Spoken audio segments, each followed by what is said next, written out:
तकरीबन 12 साल पहले निम्रा की शादी होती है। शादी के बाद 4 बच्चों की पैदाइश होती है, लेकिन उस 12 साल की शादी में कोई एक दिन ऐसा नहीं है जहां पर इस लड़की ने कोई सुकून की जिंदगी गुजारी हो, कोई सुख का सांस लिया हो। शादी हुई है, शादी के 4-5 दिन बाद ही फर्स्ट टाइम इसने मुझे मारना शुरू कर और वो क्या, इस तरह ही बस लड़ाई झगड़ा घर से वो स्टार्ट होता होता होता शादी के 5वें रोज आपको मार पड़ी और इसी तरह आज तक यही हाल। लेकिन मैंने मारता था, मारने की वजूहत क्या थी? क्या शक्की मिजाज है? शक्की भी था, नेगेटिव बातें सोचना और एग्रेसिव तो वो शुरू से ही था। अब 3 साल से वो ड्रग्स वो ले रहे हैं, आइस। अच्छा, और तो अब तशद्दुद एक्सट्रीम लेवल पे चला गया। बड़ी बेटी मेरी इतनी डर गई थी, वो जाना ही नहीं चाह रही। उसको बहुत मुश्किल से समझा के घर भेजा है। मैंने अब जिस दिन मुझे मारा है उससे 2 दिन पहले मैंने हाथ जोड़े हैं। मेरे बच्चे छोटे छोटे हैं, 4 बच्चे हैं, मैं हूँ। अगर आपको कुछ हो गया तो हम कहाँ जाएंगे? तो इन्होंने मुझे जो है ना कमरा बंद कर लिया। मेरी 3 बेटियां मेरे पास थी कमरे में, तो मुझे मारना शुरू कर दिया। मैंने इनको कहा, उनके सामने इतने थ्रेट्स आए इसके मुझे। तो फिर मैंने जो है ना, ये मेरी सिस्टर है, ये मेरे पास आई, मैं रोने लग गई। इससे मुझे कहा क्या हुआ? फिर जब इसने मेरी ये कंडीशन, इसी ने पिक्चर्स ली देखी, तो ये भी बिल्कुल पैनिक होगी। मैं तो अपने बच्चों को देख के हौसला कर रही थी कि मैं अगर टूटूंगी तो मेरे बच्चे भी। मेरा एक ही भाई है, मुझे इसी के थ्रेट्स दिए जाते हैं कि उसको मार देंगे, उठवा देंगे, उसके साथ ये कर देंगे, वो कर देंगे। मेरे वालिद साहब तो है नहीं। इनका जो भी मामलात हुए थे उसकी ऐनी गवाह मैं हूँ। ये तकरीबन 8 माह पहले भी इसको इतने ही बुरे तरीके से मारा गया था। उस टाइम भी हम लोग इसको यही कहते कि आइस छोड़ दो, आइस छोड़ दो, और अभी भी स्टिल इसके यही मामलात है। लड़ाई हुई, मारपीट हुई, अगर उसका दिल चाहा तो उसने मार लिया, उसका दिल चाहा तो वो आके माफ़ी मांग के बोलेगा कि अब इसको वापस भेजो। मतलब हर चीज़ उसके मुताबिक करते करते अब हम लोग भी थक चुके हैं। इस टाइम मेरे साथ निम्रा मौजूद है। आज से तकरीबन 12 साल पहले निम्रा की शादी होती है। शादी के बाद 4 बच्चों की पैदाइश होती है, लेकिन उस 12 साल की शादी में कोई एक दिन ऐसा नहीं है जहां पर इस लड़की ने कोई सुकून की ज़िंदगी गुजारी हो, कोई सुख का सांस लिया हो।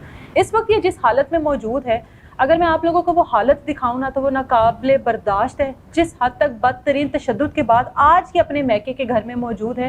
ये फैसला इसको 12 साल पहले ही कर लेना चाहिए था, क्योंकि 12 साल की शादी की शुरुआत ही इस मारपीट से हुई थी। कहाँ पर मिला ये शख्स, किस तरह से ये शादी हुई और 12 साल तक क्यों खामोश रही, क्यों किसी को नहीं बताया? इसी से पूछते हैं, 12 साल पहले शादी कैसे हुई, किस तरह से रिश्ता तय पाया? ये हमारे मोहल्लेदार थे। अच्छा, मेरे कज़न का फ्रेंड था ये। तो इन्होंने हमसे गाड़ी मांगी, मेरे भाई ने इनको गाड़ी दे दी। गाड़ी दी तो गाड़ी हमें बाद में 3-4 दिन बाद पता चला कि वो गाड़ी जो है ना पेशावर में नार्को टैक्स ऑफिस में खड़ी है। तो उसमें ड्रग्स थी जिसमें वो गाड़ी इन्होंने फंसा दी। उसके बाद केस चलता रहा मेरे भाई से इनका। ठीक है। उसमें मेरे भाई ने इनके ऊपर पर्चा करवाया, FIR दी। अच्छा। तो उस ग्रज में, उस गुस्से में ना, ये मतलब केस के दौरान ही तो ये मेरे पीछे लग गए। अच्छा, नाम क्या है इसका? आदिल। ठीक है। और उम्र कितनी है? 30 साल। 30 साल। और आपकी कितनी उम्र है? मेरी 28 साल। ठीक है।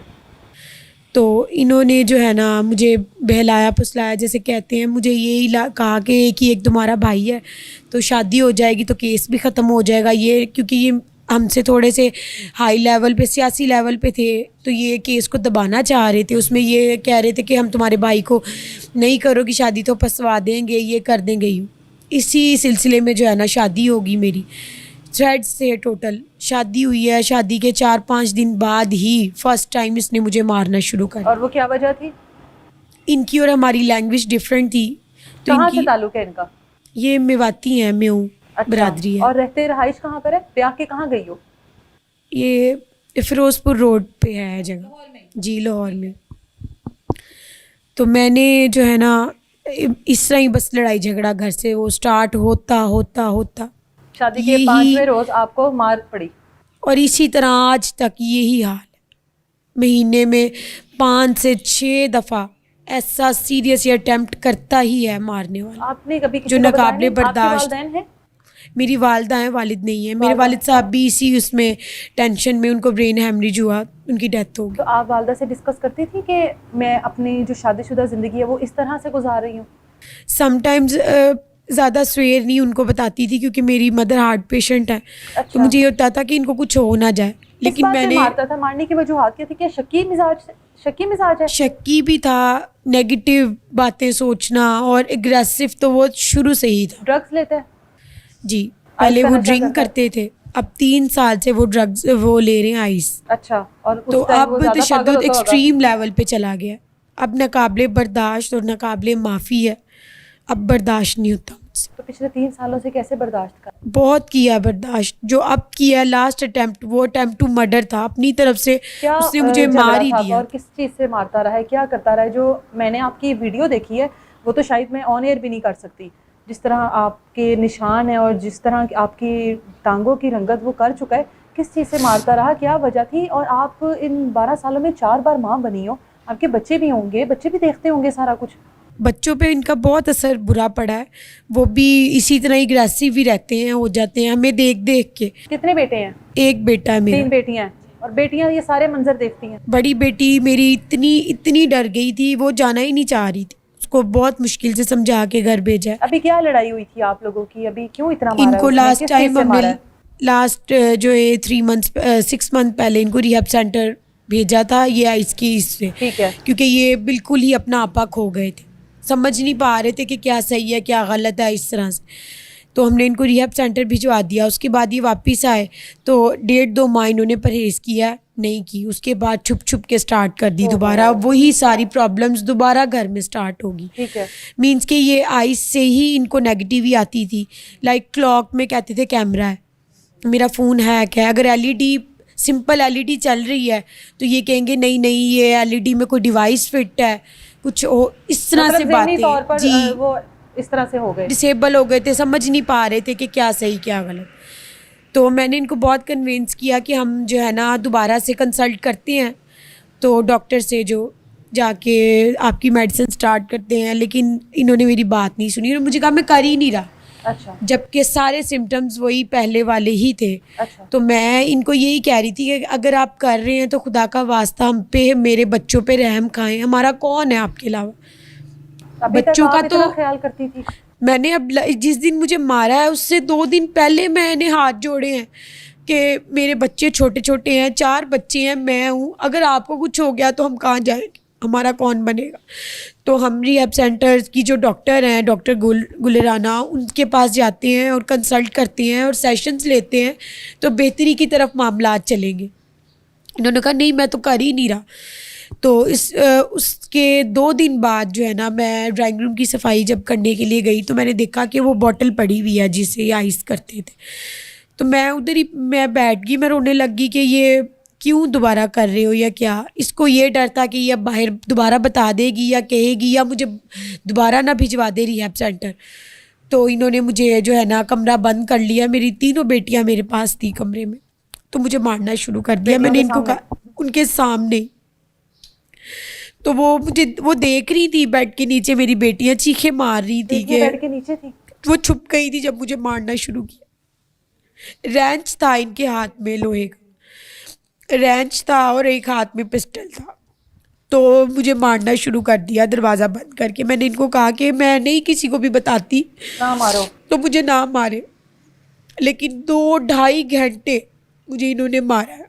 उसके और कोई बाद बचाने वाला नहीं था घर कोई में? और भी कोई नहीं नहीं था। आप लोगों के रहता? नहीं, मैं सेपरेट रहती हूँ। अच्छा।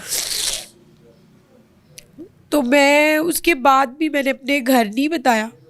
अच्छा। जब उसका नशा कम हुआ है या वो नॉर्मल हुआ है, फिर माफ़ी मांग रहा था, मैंने इसको कहा देखो जो हुआ सो हो गया। मैंने उस दिन भी कंप्रोमाइज़ की नीयत से मैंने अपने घर कॉल की, मैंने कहा मेरा एक्सीडेंट हो गया तो मुझे आके ले जाएं, क्योंकि मेरे ये मेरा शोल्डर है ना, ये मेरा इस तरह से ना ऊपर नहीं हो रहा।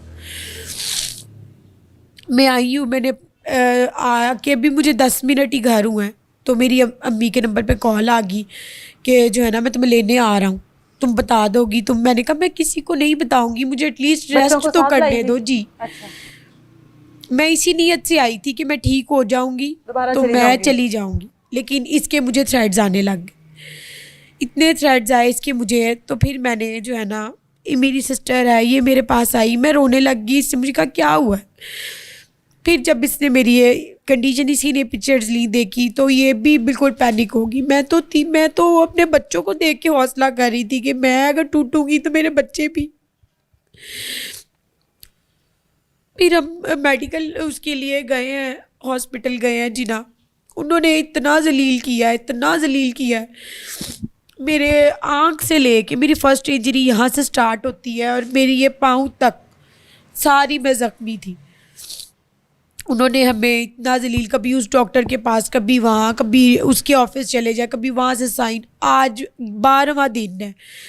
कल मुझे मेडिकल मिला है, वकील को लेके गए हैं तब मुझे मेडिकल मिला है और हमने दरख्वास्त दी अभी है। धमकियां क्या लगा रहा है वापस आने के लिए? अब भी मुझे यही कह रहा है कि जो हुआ सो हुआ, वापिस आ जाओ। बच्चे कैसे चले गए उसके पास? कहाँ है बच्चे आपके? वो मेरी सिस्टर को कॉल करके थ्रेट्स दे रहा था कि मेरे बच्चे मुझे दे दो, मिलवा दो, नहीं तो कोई नुकसान कर दूंगा, बहुत बड़ा नुकसान कर दूंगा, ये कर दूंगा। कोई नुकसान ना हो तो बस मेरे